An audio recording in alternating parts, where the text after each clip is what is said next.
Your stories they unfold, clash of legends past and fresh, in the chaos they refresh.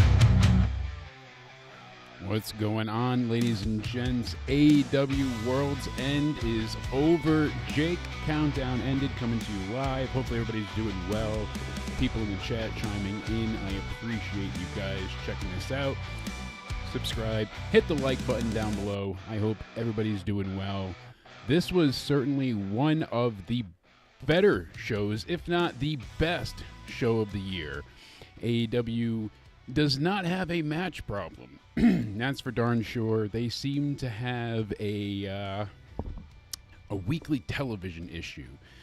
Dynamite has not been great for a while now, unfortunately, but they give you the matches and you get a great show. A little bit long as always, but overall, some really great matches. I had a lot of fun with the show tonight. Want to hear what you guys thought.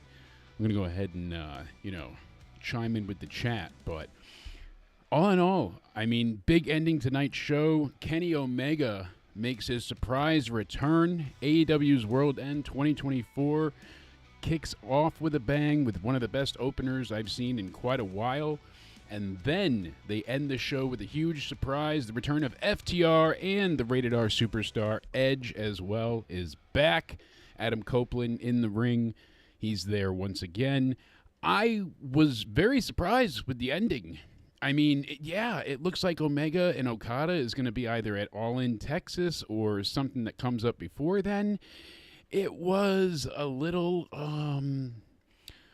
bit peculiar. We'll get into all of it. I like the Rated FTR surprise. I kind of wish they held off on Omega because it's his company. He's an EVP. They had Christopher Daniels come out and say he's no longer an EVP. This man is. So wouldn't he be returning to save his company, to go ahead and try and make things right with Moxley going ahead and taking over and just causing so much havoc and just destroying everything as the Death Riders have been, just running roughshod. They took Rampage off the air. My God, Rampage is no more. Shout out to Michael and Alejandro, Liz, and the one and only Cody in the chat. Shout out to you guys. Thank you for hanging out and tuning in. Yeah, they had a great night tonight. I mean, honestly, again, week to week seems to be their problem, giving you a reason to care about why the people are fighting in the ring. Not a lot of story progression tonight.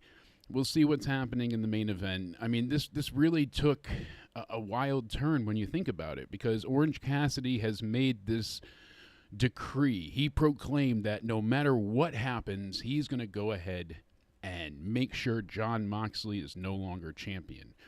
Now, Hangman, Jay White, they all kind of get cast aside for FTR and Edge. So, kind of an interesting thing. Omega going after the Continental title against Okada instead of trying to save his company. But let's break into all the matches tonight with the card. I'm not too worried about the kickoff show. You know, it was what it was. It did as it needed to. It wasn't okay. So they had the 0 hours start off tonight, and you got what you usually get. We got Toni Storm, who's dealing with amnesia currently. She is out of her mind and thinking that she's just, hey, you know, she's a brand new person on the roster. She doesn't know what's going on in her mind, and she's going ahead and she's having a great time. What's up, Danny? Shout out. See, I got the green screen set up. It's just not lit yet, so I can't put myself into any more gay porn yet, but we're working on it. Kickoff match was decent. Layla Gray, obviously no one that's going to win. Tony gets the quick win here with the quick roll-up, trying to make her seem like a plucky new girl. We had QT Marshall, the Doom, not taking on the Boom, took on Jeff Jarrett. Surprisingly, Jeff Jarrett won here. I figured they'd want QT to go ahead and continue his somewhat of a winning momentum that he's been on. And then they had the Outrunners and Top Flight taking on Leo Rush and Action Andretti, who kind of broke up with them before, with Lance Archer and Brian Cage. Talk about like a weird look for Brian Cage as well. He really looks like Andrei Arlovsky had a baby with, I guess you would say, I don't know. I wouldn't want to know at this point, but that's okay. Yes, child, you're live. I can't believe you're ignoring me in your own chat. I am ignoring you in my own chat. I'm going to ignore you on live, too, but that's okay. So we went ahead and, we're going to see if Jeff Jarrett announces his retirement there. I'm happy with it. See, I can ignore Danny. That's all right. She's only a little bit on vacation, so I'm okay with what they gave us for the pre-show. Wasn't anything great. I prefer when we had the Costco guys on there. Funny enough, at least it gave us a reason to care. So they started off with Kyle Fletcher taking on Will Ospreay. This was the finish of the Blue League for the Continental Classic, the C2. This was absolutely incredible. Early on, Ospreay gets completely busted open. So he goes ahead and just manages to appear from ringside with this crimson mask early on. And it does not stop. From that moment on, you just saw the blood spray everywhere, all over the mat, all over the floor, all over ringside. Absolutely incredible. I was shocked with what we got there as far as them not going ahead and wanting to stop the match for any sort of like blood loss or, hey, let's go ahead a la Finn Balor at WrestleMania and quick clot that quick. But no, they let him bleed, and he looked exhausted, but damn, did they tell a really good in-ring story here. And that was most of it. Pretty much all we've had for the past few weeks has been really good wrestling, which is not a thing to complain about, certainly, especially the years that we got with, Baron Corbin being in charge of Raw and 2-minute matches and piss breaks. Having things like this where you get these high-intensity, high-octane, real show of spirit matches, it made it feel explosive, made it feel like a true must-win scenario for both men. And it also kind of continues this feud because now they're 1-1. We had the draw. They each got a win, so at least there's more to it. Fletcher doesn't look terrible in defeat here by the way Ospreay won. I'm disappointed that Ospreay didn't win, and I understand the story they're going with later on with, Omega coming back. I've never been the biggest Kenny fan.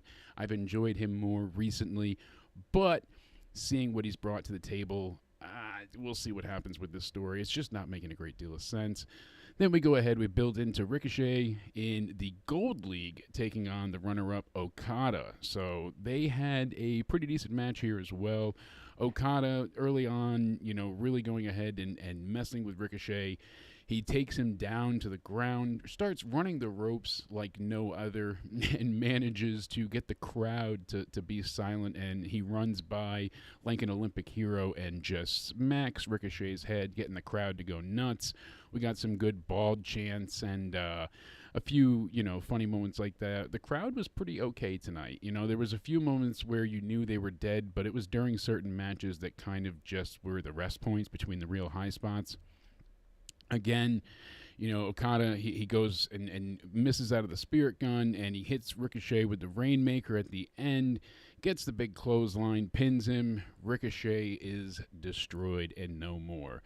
But then,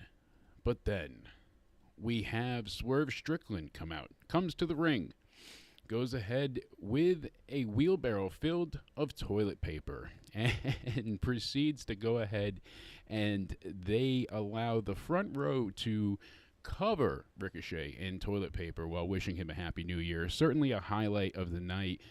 And I mean, Discord aside and whatever discourse people may want to have about this, it is not a great look for Ricochet.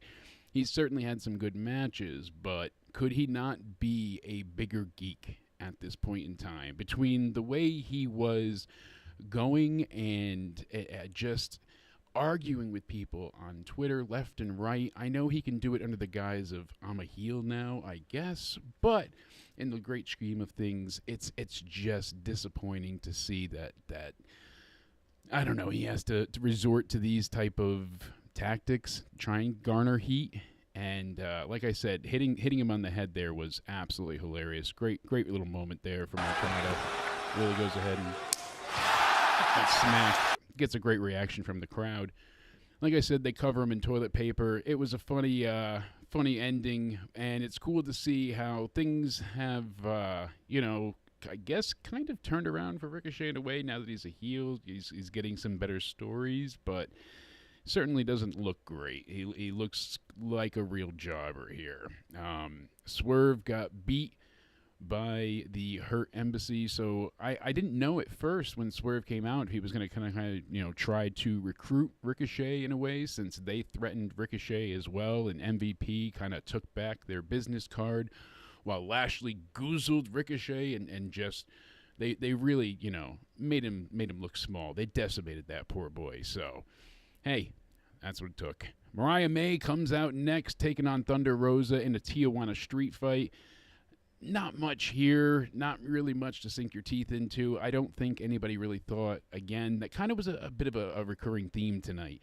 Happened in the main event, happened a few other times. Really, if it wasn't dealing with the Continental Classic, surprises were kind of off the table, because with the way they booked the Classic so far, and I give Tony credit for this, it really felt like it was anybody's game. I could have seen Fletcher in the main event against Ricochet, and really, it could have been okay. So I do give him credit for how it was booked. Made anybody feel like a possible true contender for the championship. I enjoyed that. But with this, we had Thunder Rosa at one point in time being the women's champion, and then she had an injury. She was out for a while.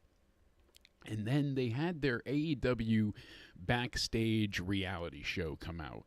And they really kind of poisoned the well. We heard about issues in the back between the ladies and, Thunder Rosa having issues, not really relating well to people and kind of causing this great divide. We saw it play out between her and Britt Baker on the show. They had this real heated rivalry in the back, and they kind of put on a bit of a smear campaign on her, and she's been gone for quite some time. Till recently, she comes back, and it was kind of a quick thing for her to be thrown into the Dynamite ring and kind of be like, hey, guess what? No, not Ring of Honor. You're back, and you're going for the title because you never lost it. So it just felt like a real, I don't want to say the match was doomed, but there was never enough animosity or friction or tension or anything between these two to really make it feel believable that Mariah May ever stood a chance of losing here, even with Thunder Rosa's father being ringside. So they tried to really, take out all the stops here as well. She brought out a piñata, Thunder Rosa did. Took a few swigs of tequila at one point in time, Mariah May did, and spat it in Rosa's face. That was funny. We saw the usual sense of hardcore chicanery here. We saw them slamming their heads onto chairs and into piles. They jabbed the chairs into each other's throats. We saw them do some near falls on the thumbtacks. I've never been crazy about hardcore wrestling. You saw them grab the barbed wire, and that's when Mariah straps it around her knee, and then she drives her knee into the ring steps, and you think, all right, maybe Rosa's got a chance here, and then she grabs her dad's cane and she starts to beat Mariah with it, and they had that bad table spot. They kind of tried to recover, but they got some Tijuana dirt from a graveyard that her father brought with her. A little bit of lore there. And they got a pile driver off the apron through a table. If that was not the finish, help me God, I might have had a heart attack. Especially after what these went through. It was like a 13-minute match, and you got thumbtacks, barbed wire, tables, chairs, Tijuana graveyard, soiled dirt, ghosts, Mexican lore, and maybe a chupacabra. I don't know what else. This was not for me. Like I said, I hate saying it was doomed from the start, but it really felt that way. And especially with the rivalry of Mercedes and Statlander that we had a bit later on in the night, that had a bit more prestige, even though it's the essential mid-card champion. That one kind of took precedent over this, making the main women's title, again, fall behind. This happened quite a few times. We've seen TBS champions kind of be dominant over the women's champions. We saw it with Jade. We saw it with Spooky Girl there as well. So I appreciate Gorilla Strong and Liz and everybody hopping in the chat. She shouldn't show up and ask for help at a YouTube channel now. Yeah, she got an ego. I've heard that, but Maybe she's above it. We'll see what happens, we'll see what happens. She wouldn't be asking for help with her car, that's for sure now. I actually had that thought earlier, Gorilla Strong. Makes me chuckle, thinking back to those days of her reaching out to the fans for help. Don't need that now, certainly. So then we had the devil. We had Adam Cole taking on MJF. Again, I don't want to say another thing was doomed coming in here, but this was such a mess, so convoluted, such a mind-boggling pain in the ass to get mentally through. There weren't any mental gymnastics that you could do to connect the dots of the story they tried to tell. For what they set up here, they screwed the pooch. They missed their window. They should have just bypassed each other and tried to touch on it later on, or maybe just, try and flip things a little bit. Having Adam Cole now be the face spits in everything that they did throughout 2023 entirely. The best friends, the double clothesline, the kangaroo kick, all that they set out to accomplish by making MJF become a face. They made him endearing. They made him lovable. They made him our scumbag. He was a douchebag, but he was our lovable douchebag. He was going to shit on everybody, but that's just him. He was quirky. And people got behind him, and it worked for a while. We saw it happen at All In. We saw it work all the way to World's End, where he lost the title because of Adam Cole, the devil, and everything else. And then what happened? They couldn't finish the storyline. Adam Cole got hurt. He accidentally broke his ankle. Disappears off TV for a while. MJF fucks off for some time as well. Comes back, and look at that. He's a heel when he returns. He's going to leave and film a movie for a little bit, but in between, he's going to go ahead and try and cut as many ruthless promos to possibly remind you, I'm a bad guy. And we're supposed to believe that, Adam Cole was always right, and screwing MJF was truly what they should have done. That was justified when it wasn't. He was betraying a friend because he was afraid he was going to get betrayed in the end. He wanted the title, and his jealousy won. And for us to perceive it any other way than that is just fucking nuts. It's fucking nuts. And you know what, Gorilla Strong, you're absolutely right. That was kind of my issue earlier. I was kind of questioning even tuning in with this tonight and watching it because of how just not enthralling AEW has been. There's just been that lack of any real main story that's just got its grips into you, that makes you want to tune in, and MJF had that for me for a while. And there's been people, there's been stories, there's been people and things that I have cared about, but sadly, it's been a while. And this match just was overbooked to hell. So again, they kind of screwed themselves again because we saw blood so very early in a match to the point that it was unintentional earlier. So having Cole blade himself so early on by being shoved face first into the ring steps. I mean, within the first minute they did this. So MJF shoves his, Adam Cole's face in the ring step, comes up bleeding from the forehead a little bit, and They ran Cole's head into the ring post, and he went ahead and when I did the MJF baby chants, and he jumped in and just kind of took over for the match for a while. Then we finally saw Adam Cole hit a brain buster. He gets a bit of a near fall, and at one point he does finally hit the Panama Sunrise, and this was one of the best sells I think I've seen for that probably ever. He landed it in such a way that he spiked his own head directly into the mat, and it just looked so physically brutal that it made perfect sense why that would be a finisher. For all the times that they've had that stupid flip, I'm like, he's just flipping it. No, this plummeted his neck into the mat. MJF flies backwards, goes to get the boom afterwards, collapses to the mat. And that's when he goes ahead and Cole picks him up and says, I'll tell you when to pass out and I'll tell you when to give up. And, you know, I forgot to mention, but early on we also saw the rest of the Undisputed Kingdom at ringside. You know, it was Matt Taven, Mike Bennett. They were out there already. Not seeing anybody else yet. You kind of figured, all right, they'll get involved later on. So, you know, MJF goes and he's going to get hit by the boom after getting picked up, but he clips Cole's knee, puts him in a couple of different submissions, a figure four. They do the flipping back and forth. And finally, we get some interference on the outside. So MJF goes to Taven and Bennett, and he slams his ring into the steps, and he yells for the referee. And Remsburg looks over, and he sees, you know, Taven and Bennett there, and they're arguing, no, and the fans say no, but he throws them out of there. They're getting the fuck out. You guys are going to the back. Get the fuck out of here.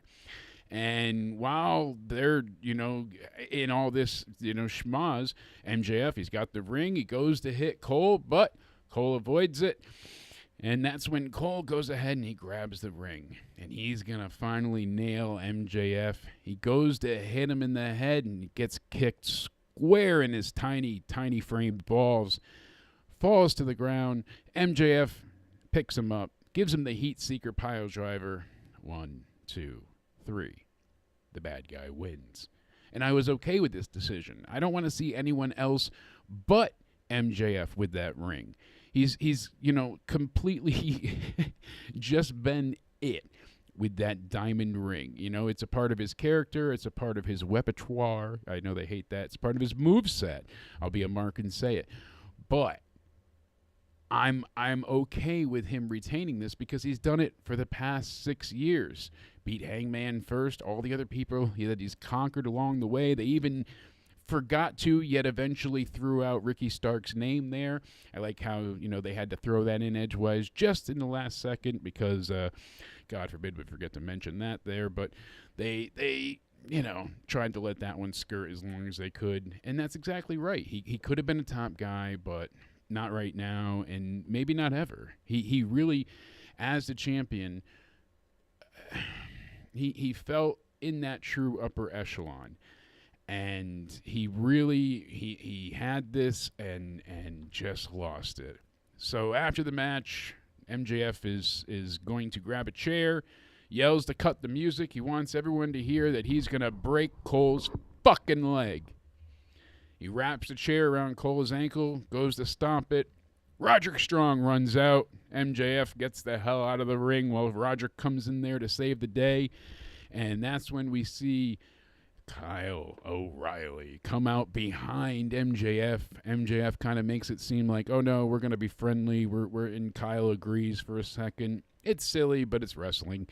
And he throws him into the ring, and they triple team him, and they kick his ass, and there was some boos and some cheers, but it wasn't like a true, like, raucous ovation to see these guys back together again when they really weren't ever apart. Like, they've been on the same page for quite a while now, and even though there was this argument of, I don't want to see you make other people fight your battles, even though that's not what happened. Cole never asked Roderick to fight MJF. It's all weird, but now Roderick still owes MJF an ass beating. So does Kyle, essentially, and Adam Cole lost here. So I think we're far, far, far from done with this, obviously, and there's a lot more to come.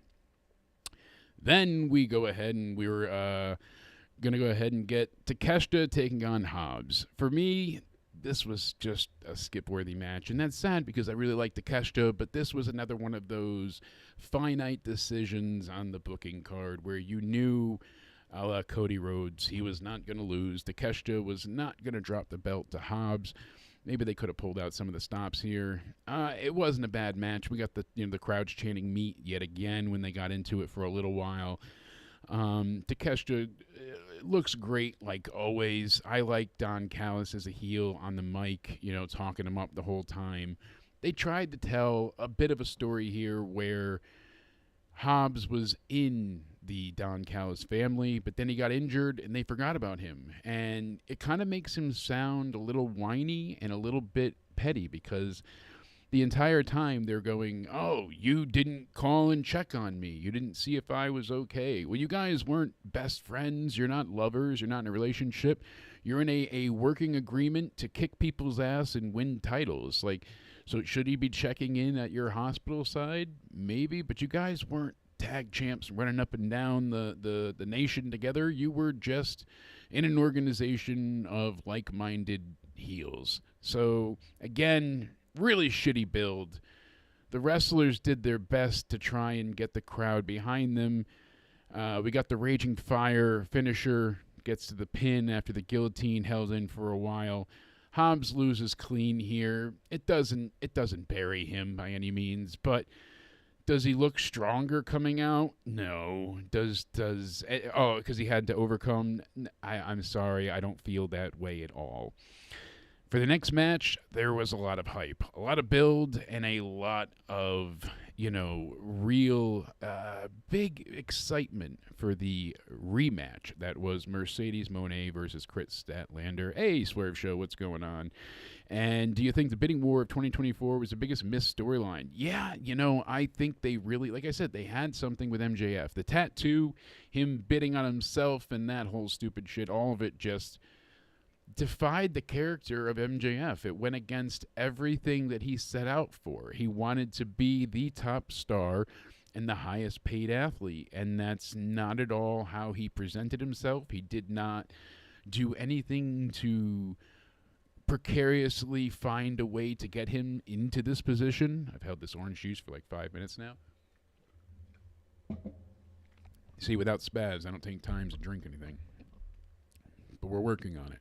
I'm used to being the co-host. Yeah, so the CE no was not fun. I agree, Liz. But yeah, the bidding war of 2024, there's a lot of storylines I look back on, and that's one certainly at the top of missed opportunities. Something that was kind of heartbreaking, I appreciate the effort that they put forth with Brody Lee and the way they kind of always, each year, his birthday and his passing date, they go ahead and they touch upon both. And they put out a playlist, essentially, and it was one long 2.5-hour video of all of his moments, promos, matches, his entire AEW catalog. And that includes the ending of the tribute show. And it was just so surreal and disturbingly heartbreaking to see how his entire AEW history fell into a 2.5-hour block of pandemic, no fans wrestling. And the fact that he didn't get to debut in front of an audience, he never got to really have those moments in front of fans. He was robbed of all of that, and that's what we have to look back on. Is just, it's something. It really is. But not to bring people down, but I do love seeing that Bray and Brody's kids are being still cared for, taken care of. They're not on TV being paraded around, thankfully, but they were at SmackDown and several recent WWE house shows, so that's cool to see them yeeting in the ring with Braun and Jay and Sami Zayn. So, as always, heartwarming to see -1 and, Bray's kids in the ring together, but certainly something to think about. So, Mercedes, the CEO, Monae, CEO, taking on Chris Statlander. Again, with this being the rematch, you're saying, could they, would they? But, they won't. Kind of been the thing for a while now. We've had a lot of set champs, a lot of belts haven't floated around. Things feel stagnant and stale. The Mercedes Monae experiment has been very hit and miss. Her matches have been okay. Some of them have been better than others, and this one was decent. It was good. I preferred their first outing at, Full Gear or All Out, either or. But with this one here, I wanted to get into it more. There were a few moments towards the middle with some of the false finishes where you said maybe a little bit, but I never really could truly suspend disbelief and get into the thought that, hey, this is what's going to happen. Mercedes is screaming at Statlander at one point, why won't you die? And she gets the statement maker, puts it into an STF, and then Statlander reaches the ropes. She's just still screaming, why won't you give up? And the fans are chanting fight forever. And that was kind of the moment that it really broke out. And this was probably or possibly one of the longest matches of the night besides the main event. And it was a good 25-minute match. They did a good job with pacing, with keeping the audience involved for the most part. It never hit that crucial level. And I think part of it for me was the I don't know what you want to call it, the break spot, the outside spot. So Statlander, she gets an F5, and that was her near fall. And that's the one the fans kind of bought into. It's been about 15, 20 minutes at this point, so fans are like, this could be the end. And then they kind of battle back, and you see Monae take her to the outside. She gets to the apron, and she hits a goddamn inverted pile driver. Jesus, what is the apron made out of? Play-Doh? Peanut butter? Isn't that supposed to be the hardest part in the ring? That's why I liked how MJF, it was like that quick follow-up. Oh, he got the Heat Seeker missile because of placement, everything. That should have been it. That should have been the finish here. It shouldn't have led to everything afterwards. The 9 count, Monae holding up her arms, being like, why? As Statlander beats the count was kind of silly because she wanted to go back out there, and she's like, no, I'm gonna stop her. I don't want to lose like this. I want you to be destroyed. So a little bit of the heel coming out there, some decent work. Again, not a bad match by any means, but just nothing for me to sink my teeth into. I don't care for the character of Mercedes Monae. So going forward, I don't have much of an interest with any feud that she's going to have. And her being the champion, it's like, well, who's next? Who's next in line to see her face, one another? They haven't really been building anyone else lately, and that's been a problem for a while. We saw it with Moxley when after he took the belt, there was no one in line really to face him for the title. And it happened again and again and again. We saw it repeatedly. What's going on, Casey is Raw? As the months went on Dynamite, I had hoped it would be a bit more of a change, but unfortunately, that was not the case. And I wanted, I guess, a bit more to have a reason to tune in Wednesday. I wanted to be like, oh, this happened, but... And we saw a lot of clean finishes in the sense of, like you saw the person flat on their back, nothing put forward. I don't know. We'll see what happens. Where does Ospreay go from here? Take on Fletcher again? I know they've got the rivalry. Down the road, it'd be good to see with a belt on the line or with some purpose, a really good stipulation. But to go right back into that, I feel like that would fall flat for both of them. And I'm kind of curious, where do they go from here? So, the bad guy wins. Is it the right decision? I'm not sure. I'm personally not a fan of this outcome. So, we have the Continental Classic Tournament Final for the AEW Continental Championship. Kazuchika Okada, the Continental Champion, going against Will Ospreay, the Crimson Face Warrior. These two, right off the bat, getting holy shit chants from the crowd. Earlier on, backstage, Will, getting some treatment from the med team, told the crowd, I need you to give me your energy. I'm exhausted. I'm bleeding. I'm hurt. I need to feel it. I need you guys to make me feel alive. I need you to give me your energy. Let me feel you. A little creepy, but he wanted to feel you. Everybody in the audience. And he did. Because the crowd roared in one of these, I think the second loudest ovations of the night. Obviously, the loudest coming up. But these two, they traded a lot of stiff shots. Okada really put in a good work ethic here.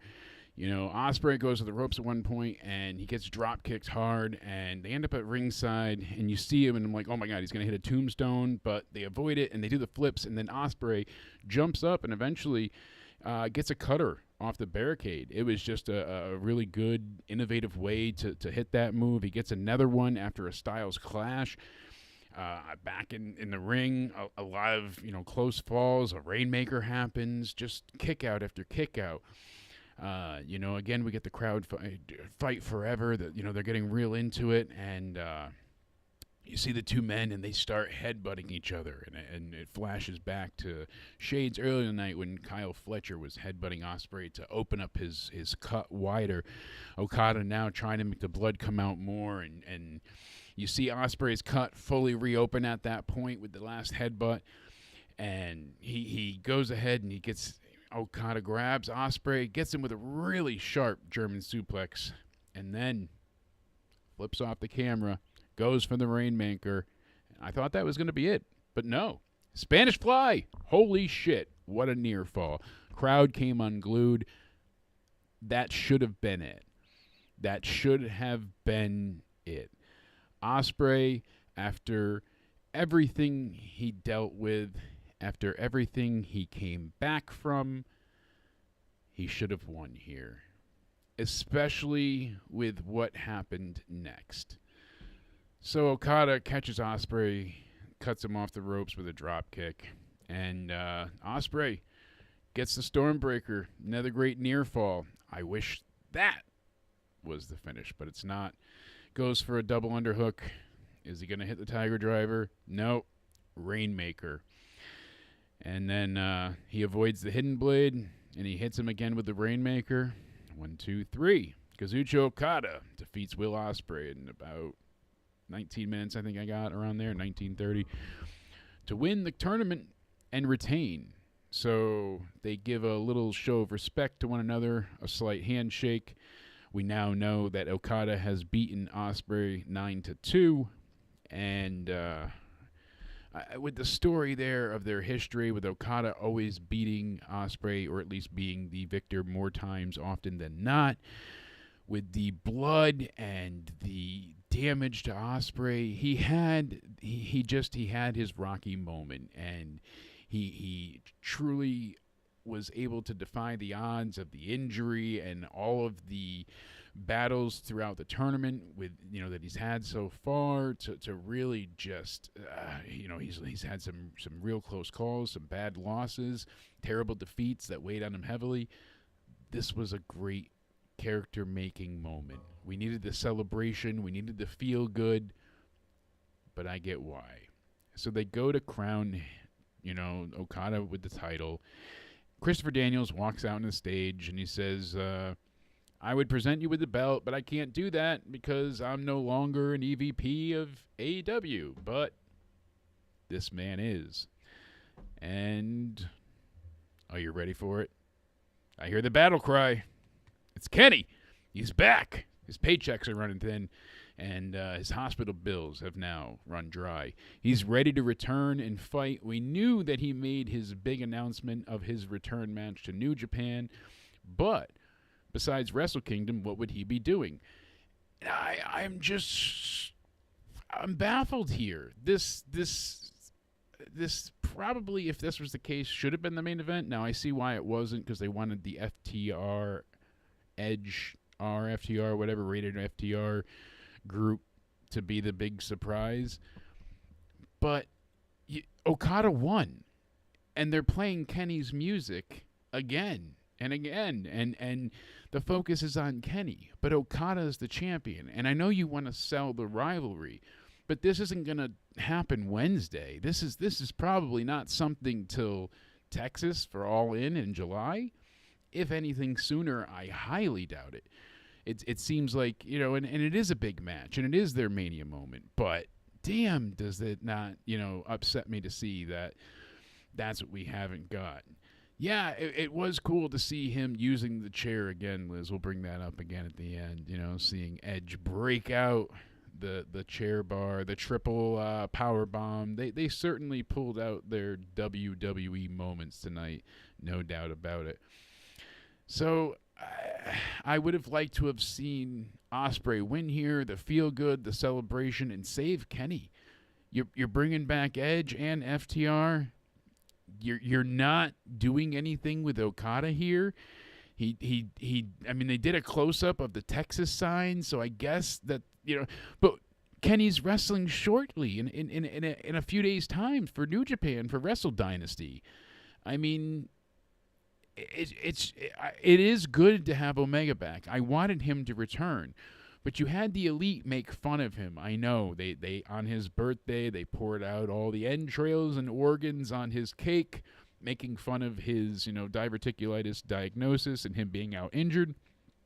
And then they went ahead, those evil bastards, and they fucked off. They got the hell out of here. They lost the titles, and they said, fuck this place. I don't want to deal with Moxley and his crazy bullshit. Have you listened to him? He's sober now. He's like creating his own religion.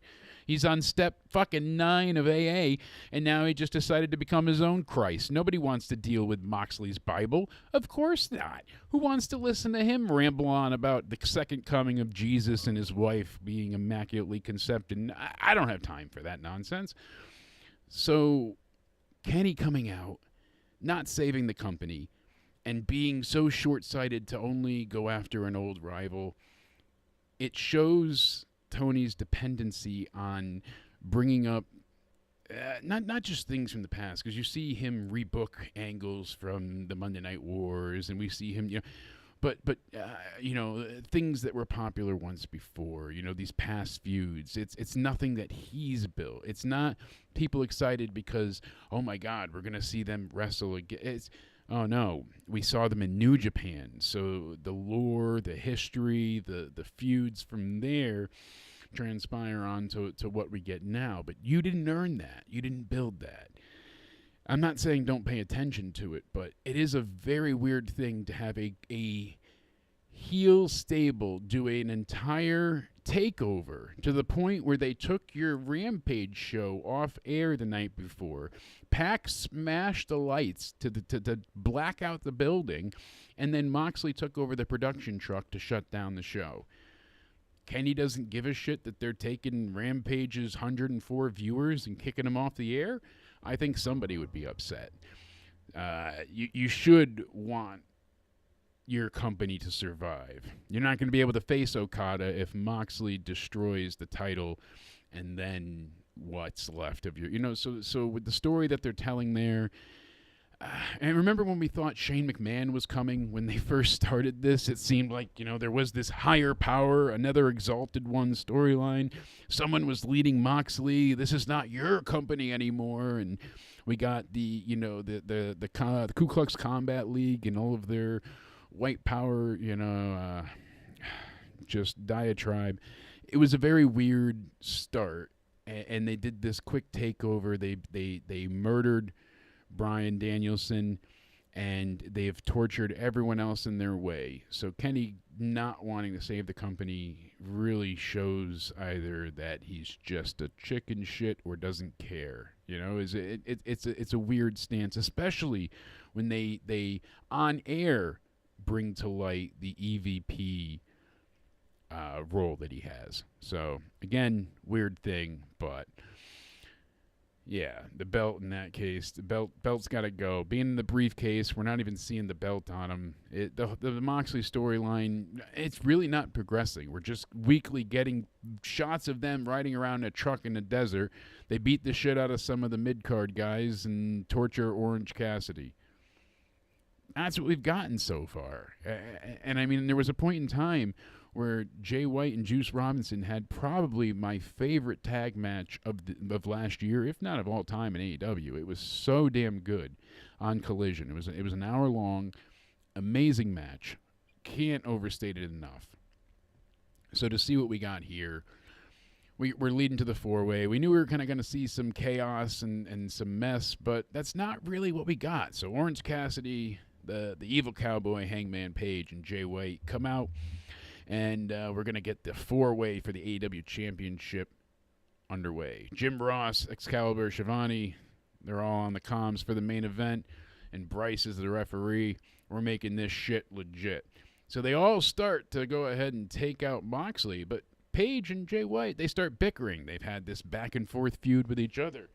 There's been a lot of hate between them and, a lot of ill will.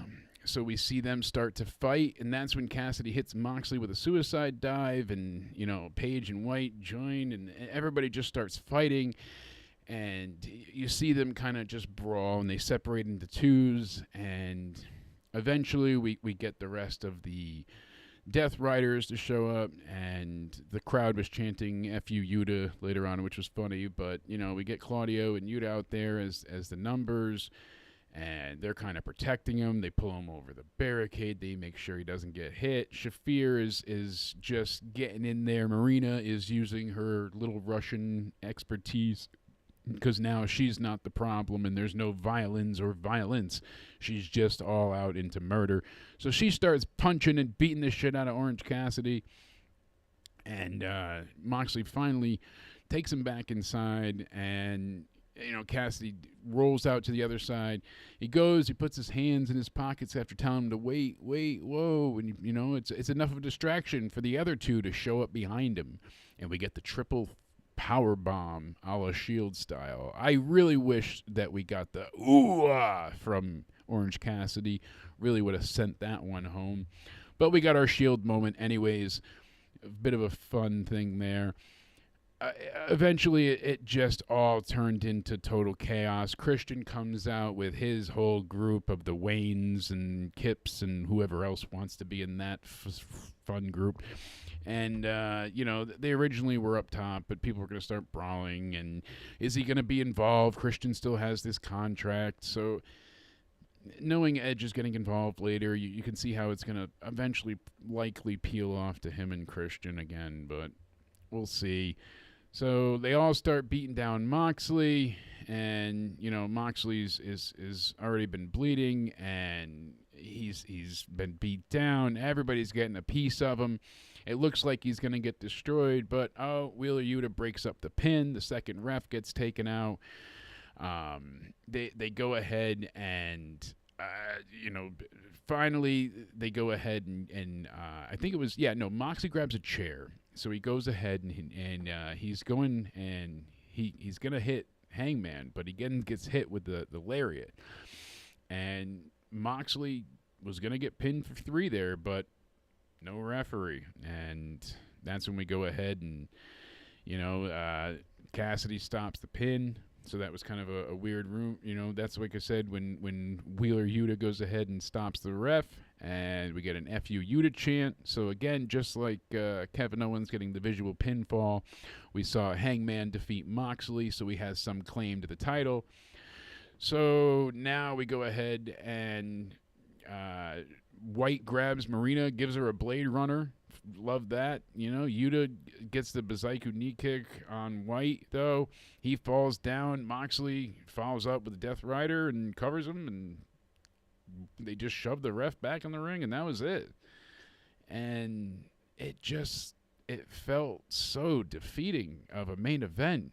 I figured, usually these things tend to run long, and for a brief moment, after the Kenny Omega, return, I was like, oh, that's it. Kenny's there. We're gonna check out. And then I remembered, I'm not a fucking moron. There's a main event. There's a title match coming on. I'm not a blithering idiot. There's one more match. John Moxley's got to come out and defend. And you really figured this was going to be where they pulled out all the stops. The 4-way, Moxley's involved.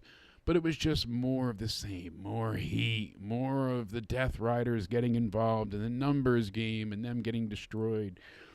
So they go ahead, and now everyone's getting beat down more. And they go ahead and they grab Jay, and they're going to destroy him with a chair. And that's when, because not to mention, I should have brought this up, but they did on Rampage destroy Darby Allin, as to why we didn't see him tonight. So they Pillmanized his neck at the top of a staircase with a chair. Claudio jumped off and stomped on the chair around his neck. Ugh, God, poor bastard. And then they knocked him down the stairs. Moxley kicks him down this fire escape looking set, rolls all the way to the bottom. Darby just loves throwing his body downstairs, huh? How many times have we seen him do that now on a AEW TV show? So no Darby to come out, but we hear FTR.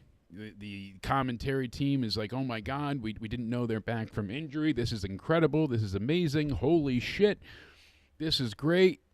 You think you know me. Dun, dun, dun. Hey, look at that. We got Edge back as well. Adam Copeland comes out with Dax and Dash. They go ahead and roll in. They're just fucking wrecking shop. And they tear him apart. We eventually get to see him. He grabs Moxley, puts him in the hold with the chair leg around his mouth again, like he did to Roman at Mania and a few other times. So it's good to see that return.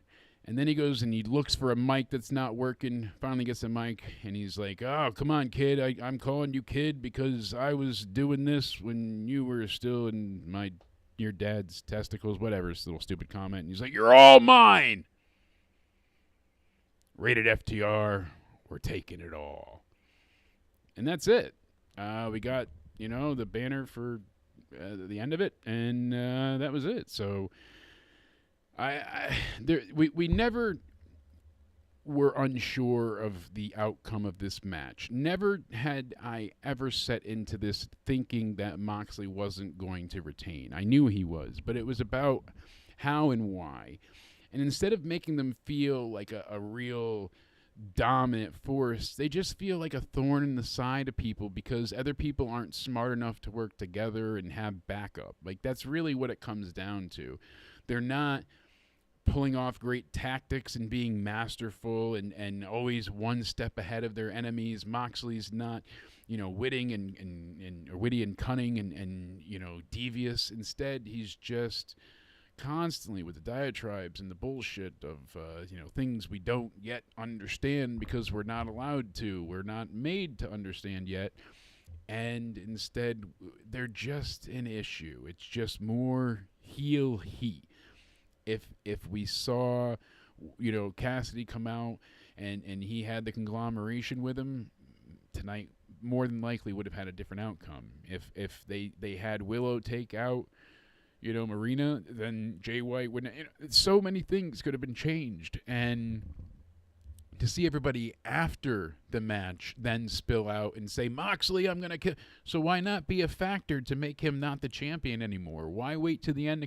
So those are the things, when you try and put the creative behind it, it's more lacking. Tonight, they had some really good matches. The Ospreay opener and Okada match were 1 and 2. Those really delivered. I'll even say Mercedes did okay. But the main event left so much to be desired. I mean, there wasn't really the triple power bomb. Okay, we're talking about it because it's the Shield, but was there anything from the main event that anybody in the chat really cares about or will remember about this 4-way? I mean, that's why I don't have the Cody hat on. I got the shit show supervisor hat on because it was a shit show. That's according to plan. I don't even have the banana light on. The green screen's not lit. It's a shit show. It's AEW. I wanted to see a bit more here. I mean, yeah, Edge, woo, should have stayed retired. I don't know. It just should have just left WWE with his head held high. He hasn't accomplished anything in AEW yet to not even the level of Edge as Adam Copeland, but even on the same playing field, him and Christian could have had something, and then it just, again, got to be about everything else and lost focus. They lost the light. They lost what they intended to do. They lost sight of themselves, and it really just fell short. And that was the disappointing part of it all because it shouldn't have been that way. We should have loved to have seen him in an AEW ring, but with the Aleister Black, or Malachi Black, excuse me, and House of Black feuds and everything else that just was so disappointing. All in all, it just leaves so much to be desired in terms of creative. And there's a lot of things in WWE right now that I'm in love with. And there's some things that aren't working still and that need some work and that need a little bit more focus. But for the most part, there's a lot of that something for everyone. Now, tonight, they had that. But I walk away a bit worried because what did they have? They had great matches with Ospreay, but he didn't walk away the winner. He didn't walk away really any further ahead. Yeah, he put in a great effort, but he still lost. And especially with how battered and beaten and bloodied he was, to see him triumph over all of those, just hurdles and obstacles, I think they really had a star-making moment that they just took away from themselves tonight. All in all, I'd probably give the night like a 7 out of 10. I'm curious to see what you guys think about it. Looking at some of the discourse online right now, it seems like, just Edge hates the Shield, and I agree. It's taking them out one by one. You did it to each man. But for the most part, I mean, damn, I feel like there was a big miss tonight. They had some really great showcasing moments as far as work rate and in-ring ability.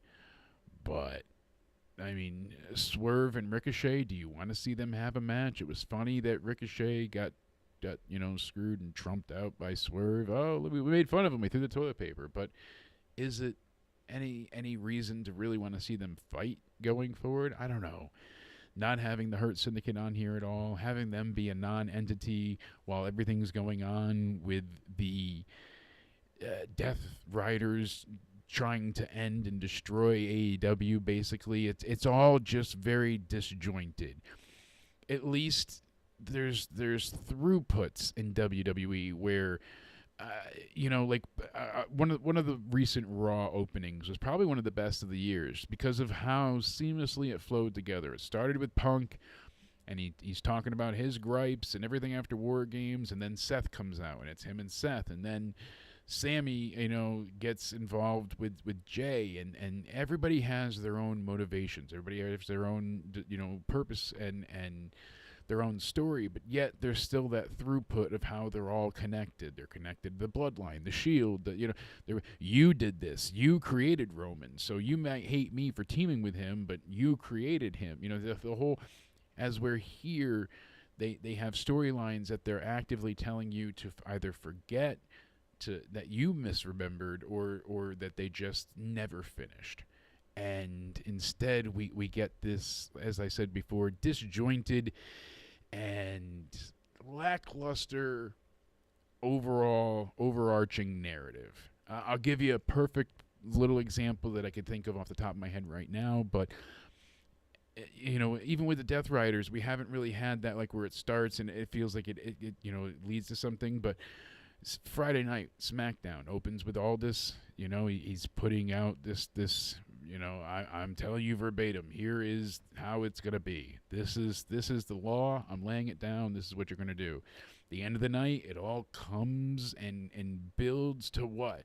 A match at the Rumble. Like, it built, start, ended, built towards something, gave you a reason to also want to tune in and see more. With the end tonight, it's like, oh, we're already getting a match. We're getting, rated FTR versus the Death Riders this Wednesday on Dynamite. They just came back tonight. That was really fucking quick. Why do you want to tear apart Moxley?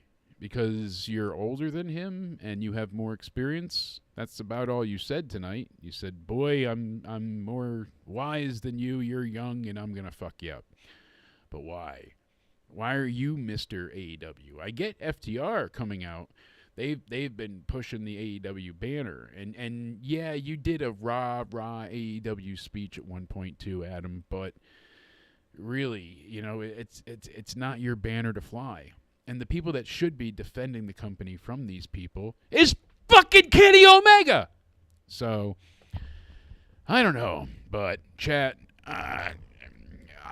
that's the thing, Omar. We had Edge and Omega returning, and it still feels flat because we don't have Omega really returning. Do we see him on Dynamite? I doubt it. I highly doubt it. We're not going to see him wrestle probably for months. Now we are going to see FTR and Edge take on the Death Riders in a 6-man tag, but then what? Who's going to go for the title? Just Edge? What is FTR going to do? They're just going to be his lackeys and help him? That kind of seems like a step back for them. Shouldn't they be going against Private Party? Yeah, I mean, Kenny had the Bucks screw him over, and then so I get the hate with Okada and the Elite to a certain extent, but a lot of it, yeah. everybody's ahead of schedule, and a lot of still the checks haven't cleared. So I agree, Omar. You know, I wonder what you guys give the show tonight. Like I said, I'd give it about a 7 out of 10. I was entertained. I had fun watching it. Usually their shows feel long, especially being conditioned to WWE's, 5-match, 3-hour format that they've had for quite a while now. For a bit, it was like, oh, it's only the other shows. But no, it's kind of gone to everything at this point. So all the PLEs lately have been that 3-hour, 5-match format, and I've enjoyed it. As much as Spaz says, oh, well, they could have done this or that or this or that, it always leaves you wanting more. And for everything they didn't put on the card, it leaves us more to build off later on. Having these 9, 11, 15-match cards sometimes is just that. What do we have left to look forward to? So, certainly makes me wonder. But great matches. Does it lead anywhere? We'll wait to see. I give the night a 7 out of 10. Curious to know what you guys think. Go ahead and comment. Let me know down below what you thought of AEW World's End 2024. What did you think of MJF going ahead and retaining his Dynamite Diamond ring? Okada winning the C2? Kenny Omega's return? Adam Copeland rated FTR? What was your favorite thing of the night? Make sure you guys go ahead. Let me know down below. I appreciate all of you hanging out with me. Thank you so much for tuning in. I look forward to seeing you all live. That's right. I will be live January 6th after Raw on Netflix. I'll be here. I'll be with Spaz. We'll be breaking down everything for that Mania-level Raw. They're highlighting the night with a main event of Seth Rollins and CM Punk. It's supposed to be one of the main events of last year's WrestleMania. Now, it's going to end a Raw in January. Holy shit. So let's go. We'll definitely see you guys there. January 6th will be live. We'll talk to you before then. Go ahead, like I said, hit the like button down below. Make sure you subscribe to see more, and we'll see you all soon. Thank you so much. Happy New Year, happy holidays, and everybody, as always, stay sexy. Thank you for watching The Shit Show.